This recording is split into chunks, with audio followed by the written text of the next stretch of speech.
Seja muito bem-vinda, seja muito bem-vindo. Eu sou Mara Bernardes e esse é o Mara Descomplica. Agora, 12 horas e 5 minutos, estamos começando o nosso programa. Deu um probleminha aqui ao vivo, sabe como é, né? Tecnologia não depende só da gente. Estamos começando e hoje eu tenho o prazer de ter convidado a Sara Matos, terapeuta. Ela fala de dinheiro, de negócios e de prosperidade sobre o olhar da energia psíquica feminina. Sara, muito obrigada por estar conosco, é um prazer. Obrigada, Mara, pelo convite. Eu estou bem feliz da gente poder conversar mais, apesar de dinheiro ser um assunto que mexe com todo mundo, emoções também. É muito mais difícil a gente ver duas pessoas conversando, colocando esses dois assuntos juntos numa mesma conversa, e isso é muito rico, é muito bom. E eu sempre falo, Sara, que quando as pessoas fazem uma planilha ou anotam no caderninho as suas despesas ou no aplicativo, aquilo é só um número, porque aquilo é reflexo do comportamento da pessoa, né?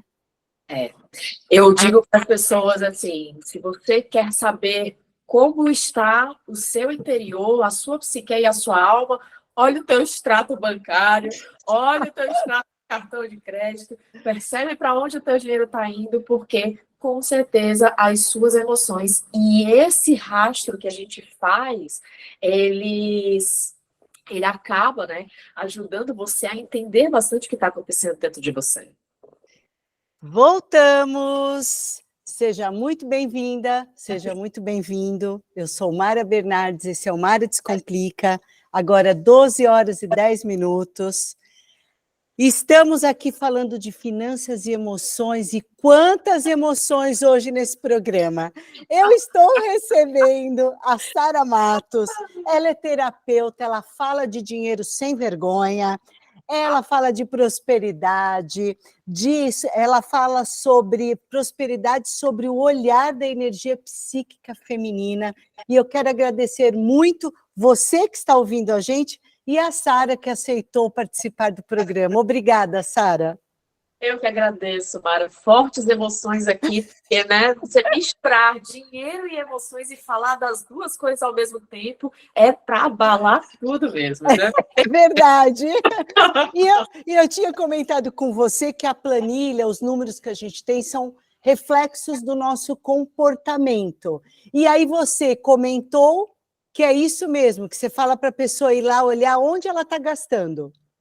Se você quer saber o que está dentro de você, como é que você se sente, como é que você está ali naquele momento, como é que foi o seu mês internamente, né, por dentro de você, pega o seu extrato bancário, pega a sua fatura de cartão de crédito, que aqueles números, eles falam muito, muito sobre a gente, falam muito sobre os nossos estados emocionais, falam muito sobre a vida que a gente vive, né? Por baixo de todo o cotidiano e de toda a vida prática que a gente vive. Então, Sara, no teu dia a dia, você percebe quando a pessoa, por exemplo, faz um processo de organizar a casa ou organizar as finanças, algum desses passos faz com que a pessoa comece a organizar tudo na vida dela? costuma haver como que eu posso dizer assim, um conjunto de coisas. Aquele ditado antigo que diz assim, você sabe que a mulher mexeu alguma coisa por dentro que ela vai lá cortar o cabelo. Acontece em outras áreas da vida. Então, eu começo a mexer por dentro, eu começo a perceber por dentro que alguma coisa vai se movimentando, eu vou querer movimentar do lado de fora. E às vezes as coisas, quando se movimentam do lado de fora, começam a mexer também por dentro. Nós somos uma coisa muito viva, né? Tanto no mundo do lado de fora, com aquilo que a gente faz no concreto, de forma prática, como por dentro. O ambiente interfere dentro da gente e dentro da gente também vai interferir no ambiente que a gente passeia. Eu percebo quando eu começo a fazer a organização financeira com alguém, conforme vai passando os encontros, a pessoa fala assim: nossa, eu organizei meu guarda-roupa. Nossa, eu comecei a fazer terapia. Aí eu falo, gente, mexeu com tudo na vida da pessoa. Mexe. O dinheiro e a nossa vida financeira e tudo que envolve a vida financeira, né, o trabalho, gastos, investimentos, tudo isso tem um lugar dentro da gente, porque tudo isso saiu em algum momento da história da humanidade também de dentro da gente. Fomos nós que criamos isso. E se isso é uma criação nossa, isso tem dentro da gente uma espécie de correspondente que quando eu mexo por fora, eu também mexo por dentro. E se eu mexo por dentro, eu vou mexer por fora também. Entendi. Não dá para andar sozinho uma coisa e outra, né? Não, não dá. Exato. Eu queria te perguntar. Primeiro, gente, se alguém tiver dúvida ou comentários, por favor, mande um recadinho no site, né? Pelo site, no recadinho lá, ou pelo WhatsApp, que também tem um número no site da rádio, tá? A gente responde todo mundo e a gente aceita os feedbacks. E eu quero te perguntar, Sara, quais doenças que podem ser originadas por questões financeiras? A gente tem uma vida financeira que é muito viva e muito rica de emoções. Não sei se vai existir apenas uma que realmente é a nossa, isso aqui é certeza. Mas existe uma doença mental que vem com muito mais força quando a gente fala de finanças, que é ansiedade. A gente existiu, né, tem uma pesquisa que foi feita recentemente no Brasil, que disse que 71% das pessoas relata de alguma forma que sentiu ansiedade financeira, que é aquela sensação de taquicardia, de respiração acelerada, de mãos frias, pés frios, de ansiedade, como a gente entende, mas associada diretamente ao tema dinheiro. Seja ganhar, seja gastar, seja dívidas, não importa. Então, a ansiedade costuma ser o tipo de doença mental que vem com muito mais força associada ao dinheiro. Mas outras coisas podem vir junto, por exemplo, eu posso ter depressão, eu posso ter um burnout por causa de dinheiro. É mais difícil, é mais raro? Sim. É mais comum vir a ansiedade, mas também são possibilidades. E pressão alta. Pressão alta, taquicardia, diabetes. Febre. Tem gente que fica com febre quando tem alguma questão financeira mesmo. Por isso que muitas pessoas têm medo de enfrentar aquela questão financeira, né? Olhar o dinheiro de frente, olhar a vida financeira de frente, muitas vezes parece que as pessoas estão lidando com um leão na sua frente. É a ansiedade, dá nervoso. Ai, meu Deus do céu, vou ter que olhar para a minha conta bancária, vou ter que olhar a fatura do cartão de crédito. Sim, temos. Faz parte é um dos pilares da vida adulta. Não dá para fugir disso. Dá para fugir. Tem coisas que a gente pode fugir. Se eu nunca quiser casar, eu nunca vou casar. Mas dinheiro é aquele lugar que você não vai fugir de olhar. Eu tenho gente que eu começo a falar, né, sobre dinheiro, a pessoa fala assim, por exemplo, cabeleireiro. Meu negócio não são números. Meu negócio é cortar cabelo. Tá, mas você vai cortar um monte de cabelo e vai ficar sem dinheiro se você não souber controlar o dinheiro. Tem uma crença que as pessoas têm sobre matemática e dinheiro que eu não sei de onde é que elas tiram isso. Verdade. Tem muita gente que acredita, como esse exemplo que você deu, né? Eu era ruim em matemática, por isso que eu não lido bem com o meu dinheiro. E aí eu vou perguntar para as pessoas, você sabe somar, dividir, multiplicar e subtrair? Pronto. Pronto. Resolvido. Você não precisa saber de trigonometria para falar de finanças. Certo? É verdade. Precisa saber de operações básicas. Com certeza. Pessoal, nós vamos para o nosso primeiro intervalo. Eu quero agradecer você de São Paulo, capital, do Texas, nos Estados Unidos, Praia Grande, São Paulo, Contagem, Minas, Califórnia, Bavária, na Alemanha, São Bento do Sul, Santa Catarina, Salvador, Guarujá, Campo Bom, no Rio Grande do Sul, e muita gente que está aí pelo mundo nos assistindo. Dúvidas, comentários, manda para a gente, @Mara Descomplica. Voltamos após um breve intervalo e eu quero agradecer essa audiência maravilhosa. Canoas, Rio Grande do Sul, Argentina em peso. Nós estamos com Buenos Aires, Chubut, La Pampa, Córdoba, Santa Cruz. Tem gente da China com a gente, que prazer. Acho que é a primeira vez que tem alguém aqui. Taboão da Serra, Santa Luzia, Minas. Muito obrigada, eu sou muito grata, um forte abraço para vocês. E eu quero começar perguntando: o que são gastos emocionais? É muito curioso o que você está dizendo, porque todo gasto que a gente faz, ele é emocional. Sério? Sério, não existem gastos racionais. Não existem. Mercado não é um gasto racional?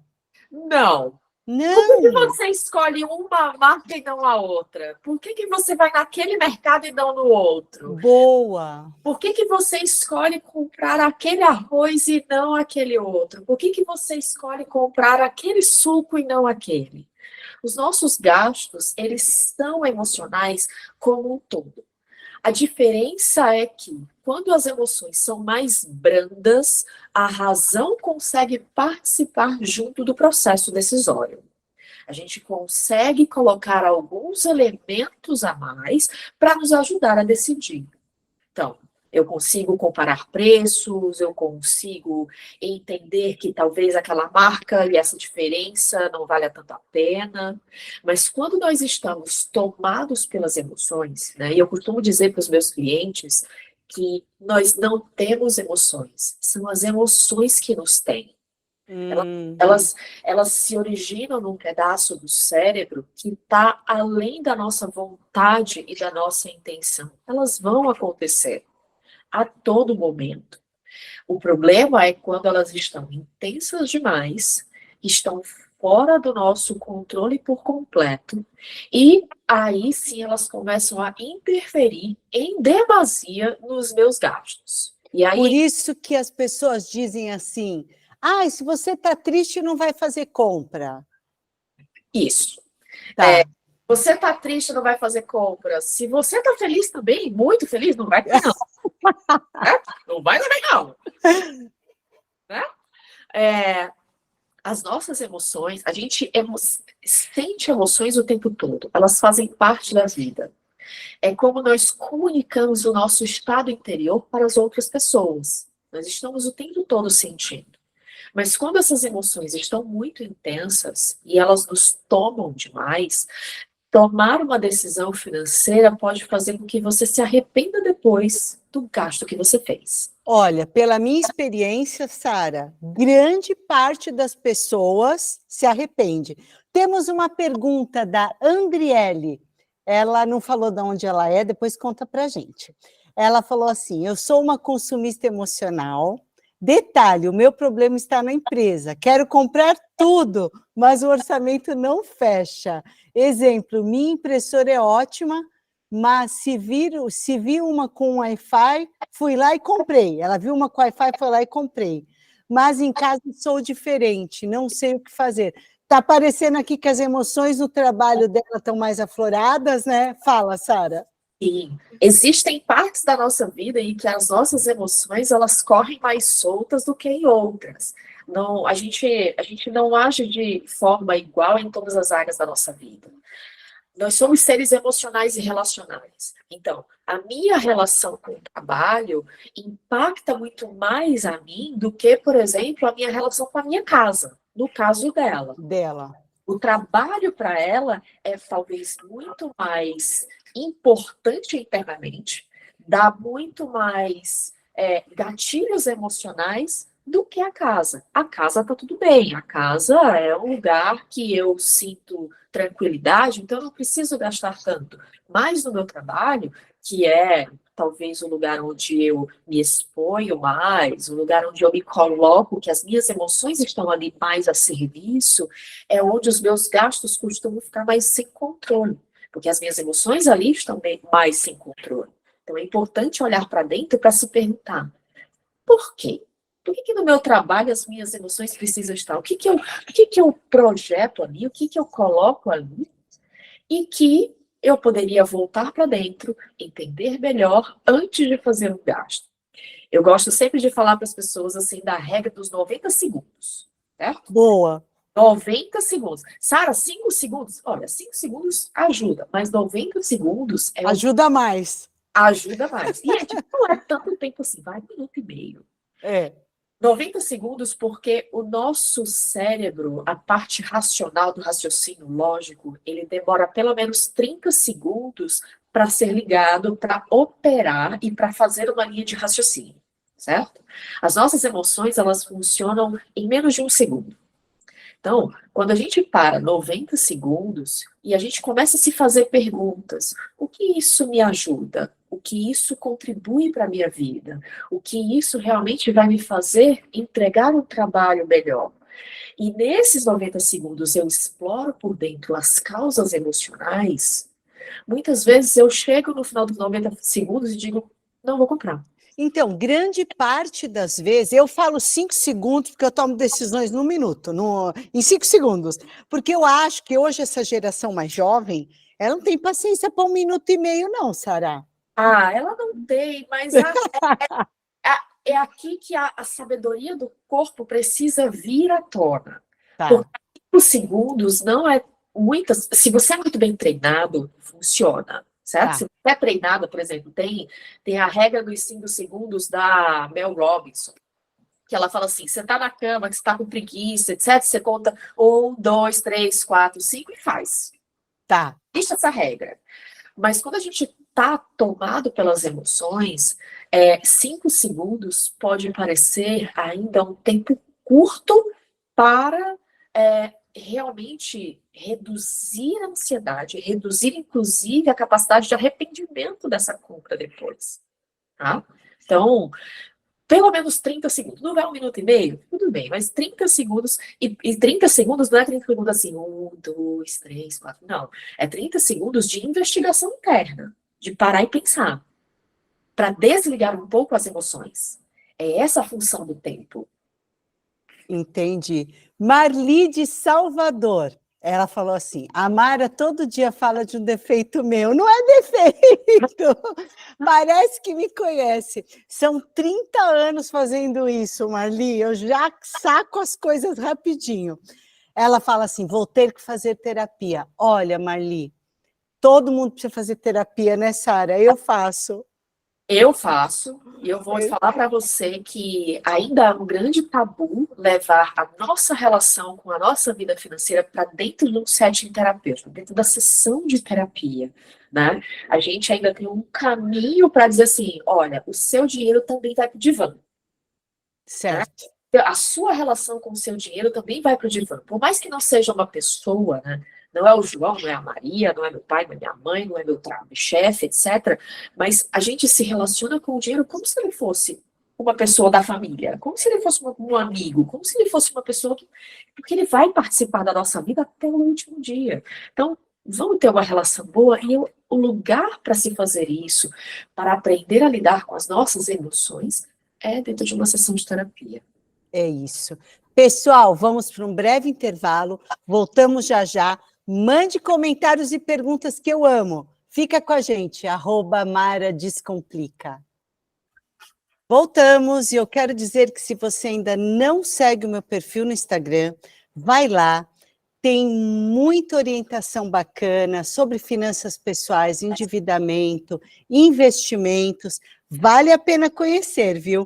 E eu acabei de receber um recado do Robin. Não sei de onde ele é que ele não falou. Ele falou que eu sou muito inteligente. Muito obrigada. Eu acho que eu sou dedicada. E ele falou que eu sei muito sobre o assunto, que gosta do meu material. Muito obrigada, fico muito feliz. Enche meu coração de alegria, viu? E o Gustavo perguntou se vale a pena ter seguro de cartão de crédito. Vale, mas acima de tudo, use o cartão de crédito com responsabilidade, tá?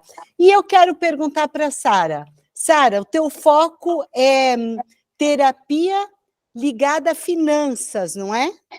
Sim, eu trabalho com pessoas que tem uma questão financeira em que o dinheiro é algo que interfere na saúde mental dessa pessoa. Então, eu trabalho desde pessoas que têm crises de ansiedade, não tem nada acontecendo na vida da pessoa financeiramente, mas a pessoa sabe, ela está o tempo todo preocupada, ela está o tempo todo pensando sobre o dinheiro, se vai acabar, se não vai, se ela merece, se ela não merece. Muitas mulheres com síndrome da impostora, por mais que a gente converse, esse seja um tema muito... Rapidinho, o que é síndrome de impostora? Na verdade, a síndrome da impostora é um fenômeno que foi descoberto nos anos 70 por duas psicólogas americanas, que fala que mulheres que atingiram o potencial de sucesso, estão vivendo sucesso, não conseguem se apropriar desse sucesso e acham que a qualquer momento as pessoas vão descobrir que elas são uma fraude, que elas são uma farsa, que elas não deveriam estar ali. E isso tem muita relação com o dinheiro, porque quanto mais as mulheres têm esse sucesso e têm sucesso profissional, financeiro, mais impostora elas vão se sentindo. Então, é tudo isso que passa pelo meu consultório, desde pessoas que têm ansiedade financeira, pessoas que estão em padrão de endividamento. Eu não olho finanças no sentido de ajudar as pessoas a se organizarem para pagar, né? Sim, sim. Isso eu deixo para os educadores financeiros, que são pessoas que realmente entendem disso, mas existe toda uma questão interior, né, psíquica, que leva uma pessoa a entrar em endividamento. E quem quiser entrar em contato com você, te procura como? Você pode me encontrar ou no Instagram, eu também tenho um canal no TikTok, @sara.bmatos. Lá eu falo sobre a parte emocional, a parte interior, sobre como é que essas emoções realmente mexem com as pessoas. Eu falo sobre dinheiro e tudo que eu chamo de universo do dinheiro. O trabalho, o sucesso, a prosperidade, tudo aquilo que envolve o dinheiro e todos os aspectos que orbitam ao redor de dinheiro, mas sob o ponto de vista emocional e psíquico. Bom, quero agradecer você de Taboão da Serra, alguém da Argentina aqui, de Santa Cruz, de Lagoa Santa, Minas Gerais, e eu quero perguntar para você, Sara, você entende que aquilo que a gente viveu na vida, ao longo da vida, influências sociais e padrões de comportamento, afetam, ajudam ou não tem nenhum sentido? Afetam, ajudam, e a gente tem uma história com o dinheiro, certo? As nossas questões financeiras, elas começam bem antes da gente ganhar o nosso primeiro real. Elas começam bem antes da gente efetivamente ser financeiramente, né, produtivo no mercado de trabalho. Então, a gente absorve as crenças da nossa família, dos nossos cuidadores, sobre dinheiro, sobre o que é seguro lidar, como é seguro lidar com dinheiro, como não é, e a gente vai repetindo esses padrões muitas vezes de forma automática, sem questionar. Eu acho que é assim, eu acho que é assado. Eu, por exemplo, passei a vida inteira numa montanha-russa emocional até uns 10 anos atrás, mais ou menos, que foi quando eu realmente comecei a lidar com dinheiro de um jeito diferente. Para mim era normal, porque eu cresci assim, eu cresci nos anos 80, gente, a inflação enlouquecida. Você pode comprar hoje, amanhã você não pode mais comprar. Para mim aquilo era normal, essa montanha-russa era normal, até que eu olhei e disse assim, não é não. E eu precisei olhar para trás. Uma coisa que eu gosto de deixar bem claro para os meus clientes por mais que nós tenhamos uma história em relação a dinheiro, por mais que nós tenhamos comportamentos que vêm de tempos que a gente nem tinha dinheiro nosso, era dos nossos pais, era da família, era etc., nós não somos prisioneiros desses comportamentos. Nós não somos vítimas incapazes de mudar. Mas o primeiro passo para se mudar é a gente olhar para dentro e entender que, olha, funcionou lá atrás. A montanha-russa funcionou nos anos 80. Foi ótimo. Me trouxe até aqui. Mas hoje eu sou uma mulher, sei lá, na época eu tinha 30 e poucos anos, tinha um emprego estável, eu ainda era da CLT, trabalhava com marketing. E eu podia sair dessa montanha-russa. Ela era ok naquele tempo em que eu era criança, naquela condição de economia. Agora não é mais. E aí eu volto para mim, e aí eu começo a olhar para dentro para dizer assim: eu não sou prisioneira daquilo, mas eu preciso criar um espaço de mudança para mim e fazer diferente. Eu digo isso porque às vezes as pessoas falam assim para mim, Mara, eu não tenho culpa de estar endividado, porque eu fui criado assim. Tá, mas vamos mudar. Você pode mudar, você pode aprender, busca ajuda, vai dar certo. Sim, esses comportamentos, eles moldam a gente. Fato, verdadeiro. Mas eles não são uma sentença de prisão perpétua. Vou morrer endividado. Não! Não. Em tudo na nossa vida, né? Em Com dieta, com tudo. com tudo aquilo que a gente se relaciona, é importante que a gente vai entendendo que a partir do momento em que você olha para aquilo e você diz, isso foi o que me aconteceu, isso me moldou, mas eu não sou prisioneira perpétua disso e eu posso pedir ajuda para encontrar um caminho de saída. Ok, verdade. A gente não pode ser escravo do que a gente viveu, né? Pessoal, vamos para o nosso último intervalo. Fica com a gente. Se tiver dúvidas ou comentários, pode mandar, tá bom? @Mara Descomplica. Obrigada a você de Bragança, Viçosa, Flórida, nos Estados Unidos, São José del Rei, Betim, Minas Gerais. Muito obrigada a vocês todos que estão com a gente. Bom, eu quero só dar um recadinho rápido. A Francilda pediu para a gente falar que o Bernardino Batista, da Paraíba, ele saiu de Paraíba para Minas Gerais e não estão encontrando ele. Se alguém souber do Bernardino Batista, que saiu da Paraíba e foi para Minas, por favor, entre em contato com a rádio e a gente vai tentar ajudar, tá bom? A irmã dele avisou que ele não chegou na casa dela e agora ela está divulgando o desaparecimento dele já faz um mês. Se alguém tiver notícias dele, por favor, entre em contato com a rádio, tá bom? Francinilda, fica com Deus, espero que dê tudo certo, que a gente possa ter te ajudado. A Flávia, ela de Viçosa, ela pergunta: o emocional está ligado, de certa forma, à cultura? Sim e não. Ah, Nunca vai ter uma resposta simples e fácil quando a gente fala de emoções.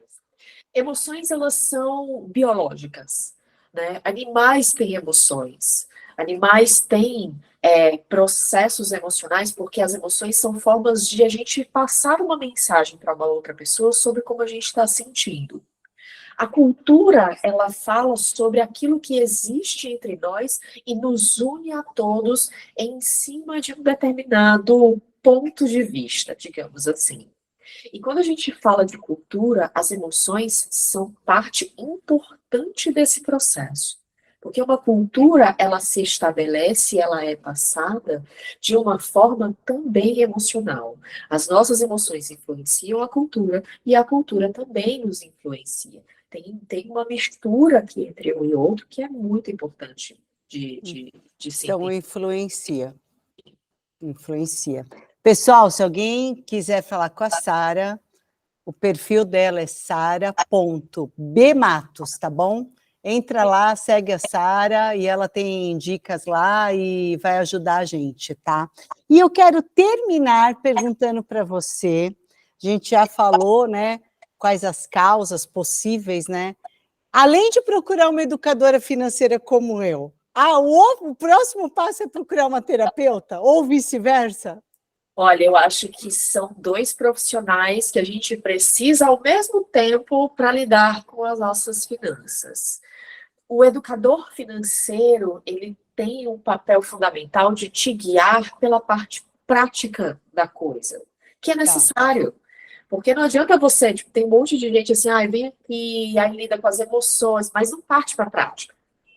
E muitas vezes é a parte prática que começa a mostrar também para você onde as suas emoções estão travando, qual é a hora, qual é a relação, qual é o tipo de compra. E isso você vai precisar de um outro profissional para te ajudar a explorar por dentro de você essas emoções, para te ajudar a lidar com elas de um jeito diferente. Eu São acho complementares, né, que, Sara? para mim, eles são Para complementares mim também. mesmo. Então, assim, tem coisas que o educador financeiro, ele é a pessoa correta para lidar. E tem outra parte desse trabalho que é o terapeuta que vai poder te ajudar a lidar. Eu também acho. Sempre quando eu estou trabalhando, né, num processo de mentoria, eu falo: "Tá fazendo terapia?" Porque eu percebo que aquele comportamento tem algo, porque eu, educadora financeira, mentoria, eu trabalho de hoje para frente. Eu não Sim, vou buscar o passado, porque senão a pessoa desmotiva e passou, passou, não tem como recuperar aquele dinheiro. Mas, para resolver daqui para frente, é importante ter uma terapeuta. Então, eu sempre falo, vá para a terapia. sim, é o lugar para você olhar as causas emocionais daquele comportamento. Não é só o comportamento em si, mas a raiz daquele comportamento também precisa ser tratada. Senão você vai fazer podas e vai fazer um bom trabalho na árvore, mas se a raiz não é tratada, daqui a 1, 2 meses, 3 meses, 6 meses que seja, a pessoa volta para o padrão. Volta. Sara, estamos terminando, eu adorei o programa. Quer falar alguma coisa aqui no final? Eu quero agradecer, na verdade, né? Não estão novos esses espaços em que eu posso falar sobre toda a parte emocional e finanças e falar sobre terapia, né? Levar o dinheiro para a terapia para a gente trabalhar isso. Para mim é um privilégio enorme estar aqui. Eu sou muito grata pelo convite. Se alguém quiser, tipo, entrar em contato, manda mensagem. Eu sou super disponível a qualquer. As pessoas me perguntam várias coisas, eu ajudo. Enfim, Eu também. bom, É o nosso papel social, né? é o meu papel social, nosso papel social como Também penso isso. educadores emocionais e financeiros, a gente tem que fazer isso. É isso, Sara, eu agradeço muito, agradeço você que estava com a gente aqui, agradeço a rádio pelo apoio, e semana que vem estamos de volta com um tema super interessante. Muito obrigada, boa tarde a todos. @Mara Descomplica.